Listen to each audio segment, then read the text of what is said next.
옛날 옛적 어느 마을에 가진 돈은 없으나 열심히 글 공부를 하는 이강학이라는 선비가 살고 있었다.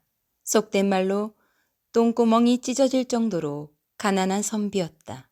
선비는 병든 홀어머니까지 모시고 살면서 장원급제를 위해 10년이 넘게 공부를 하고 있었다. 머리가 좋은데도 벼슬을 못 따는 이유는 집이 너무 가난하여 홀어머님을 위해 땔감이며 먹을 것을 홀로 구해야 했기 때문이다. 효성이 너무 지극한 선비는 지치고 힘든 생활 속에서도 어머님 앞에서는 항상 밝은 얼굴을 잃지 않았다. 어머님, 오래오래 사세요. 제가 꼭 장원급제하여 어머님을 호강시켜 드리겠습니다. 아들아, 내가 너무 오래 살아서 너에게 짐만 되는구나. 너에게 정말 미안하구나. 어머니, 무슨 말씀을 그리 하십니까? 건강하게 오래오래 사십시오. 이 아들은 어머님이 옆에 계시다는 것만으로도 힘이 납니다. 그러던 어느 날 장에 내다팔 땔감을 구하기 위해 산에 오른 선비는 잠시 쉬면서 시를 한 수 읊었다. 첩첩산중에 홀로 나와 나무들과 씨름하니 시간 또한 어찌 이리 빨리 흘러가느냐. 사람의 목숨은 시간이 정해져 있건만은 아름드리 소나무야, 너는 어찌 이리 오래 사느냐. 나의 어머님도 오래오래 사시도록 도와주려무나.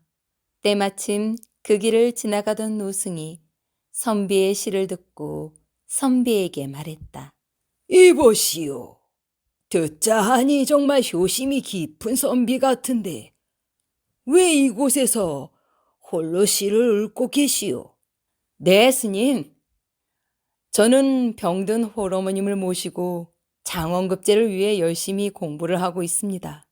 허나 너무 빈곤하여 어머님께 해드릴 것이 없어 안타까운 마음에 이렇게 시로나마 나무에게 하소연하고 있던 중이었습니다. 장에 내다팔 나무도 구했으니 이제 내려가려고 합니다. 선비의 말을 조용히 듣고 있던 스님은 무언가 떠오른 듯 선비에게 말했다. 선비님, 삶이 이렇게 어려운데도 불구하고 어머님에 대한 지극한 효심을 보니 큰 복을 받으시겠소.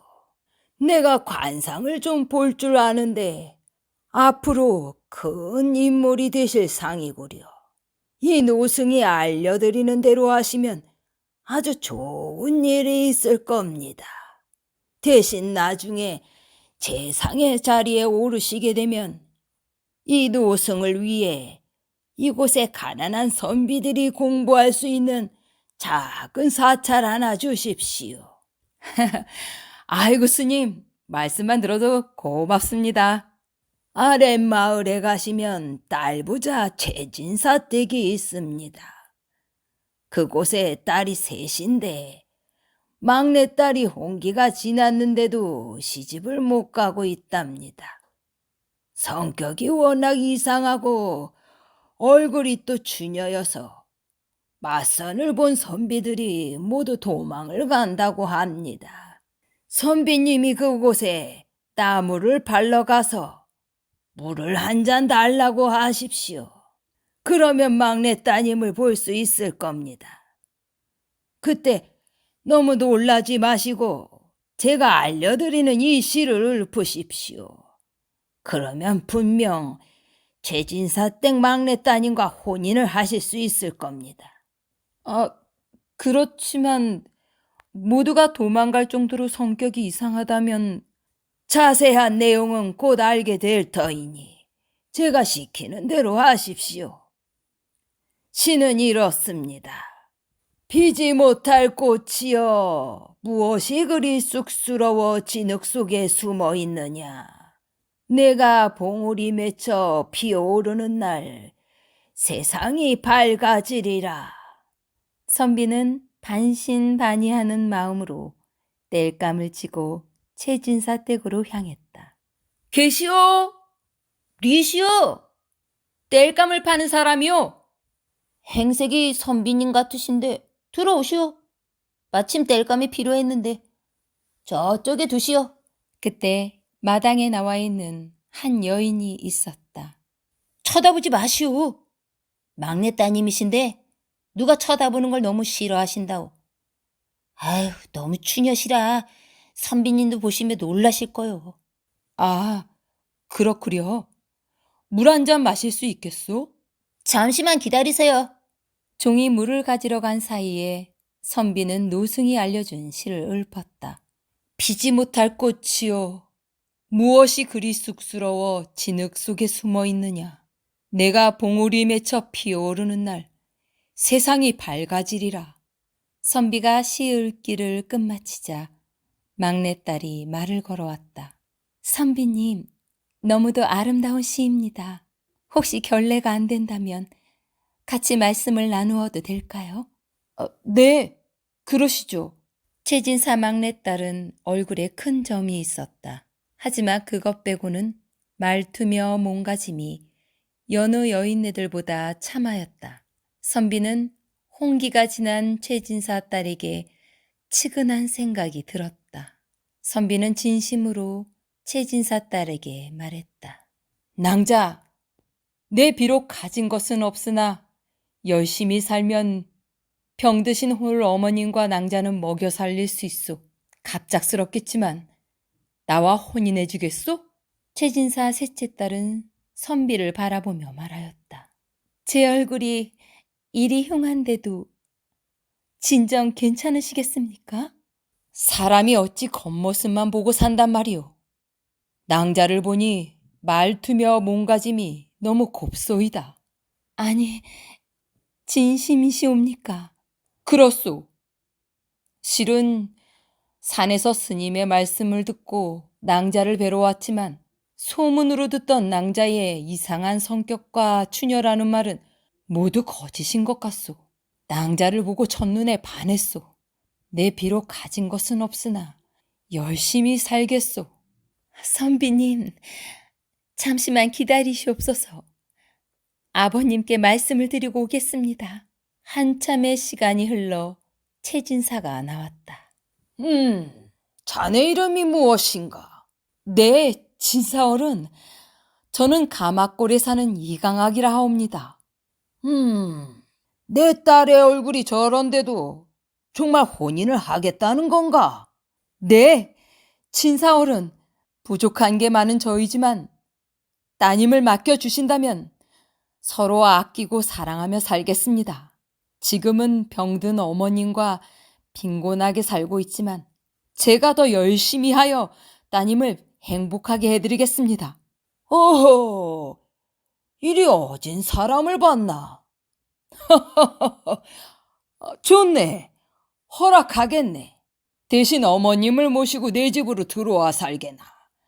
장원급제할 때까지 대릴 사위로 받아줄 터이니 공부에 매진하게나. 네? 그 말씀이 정말이시옵니까? 그래, 내 딸과 같이 가서 어머님을 모시고 오게나. 감사합니다. 감사합니다, 진사 어르신. 아니, 장인어른. 곧부나 나와서 제대로 인사드리거라. 네, 아버님. 이게 어찌된 일일까요? 인사를 나온 최진사 막내딸은 얼굴에 있던 점이 감쪽같이 사라졌고 하늘에서 내려온 선녀와 같은 얼굴이었습니다. 아니, 낭자, 얼굴에 점이... 선비님, 사실 저는 얼굴에 점이 없습니다.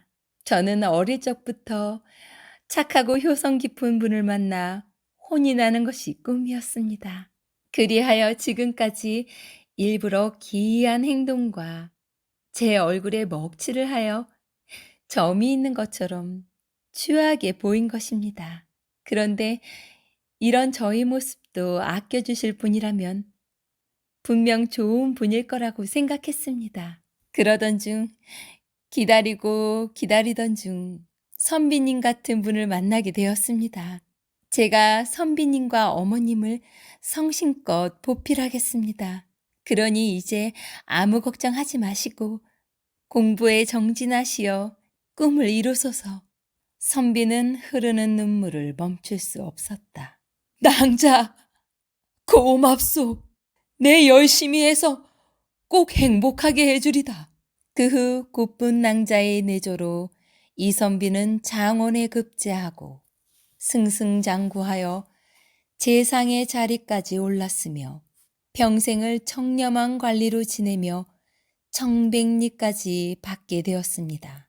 그리고 노스님과 약속한 대로 가마골 기슭에 작은 사찰을 지어 배고프고 가난한 선비들이 공부할 수 있는 공간을 마련하였죠. 여러분, 어떻게 들으셨습니까? 사람은 겉모습만 보고 판단하지 말아야 한다는 오늘 이야기는 착하고 어질게 살면 세상은 꼭 도와준다는 내용이었습니다. 여러분께서도 항상 밝은 얼굴로 상대방에게 따뜻한 말과 행동으로 살아가시길 바랍니다.